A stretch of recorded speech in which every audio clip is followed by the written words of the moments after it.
Let's create this multimedia artwork together. First, create as much texture as possible using stencils, pencils, markers, spray paint, or anything that you find fun.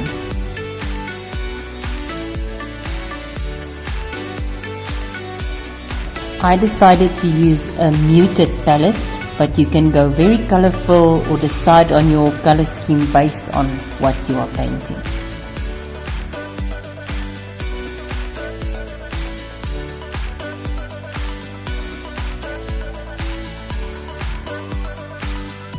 Still using acrylic paints, I am now building more layers and placing different lines and shapes over each other.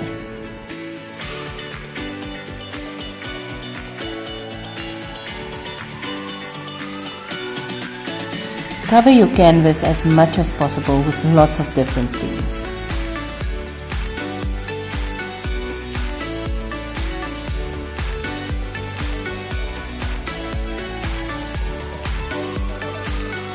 Apply modeling paste over stencils to create these patterns, or just simply use a palette knife to create scrapes and bumps all over your canvas.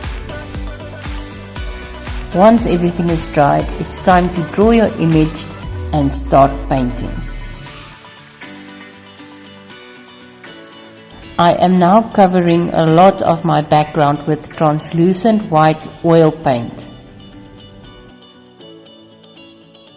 Do not be afraid to completely cover some areas of your artwork, as you do need quiet spaces.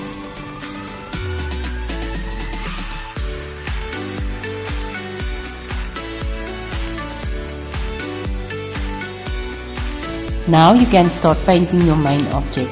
I am painting flowers in oil paint. A good tip when creating a multimedia artwork is to always use oil paint as your last medium.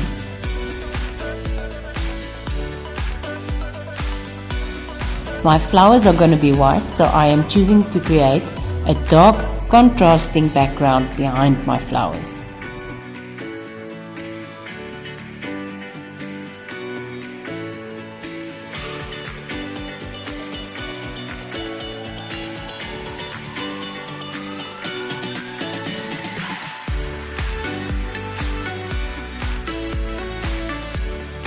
Here are my flowers painted in white. All I need to do now is paint in the final details of my flowers.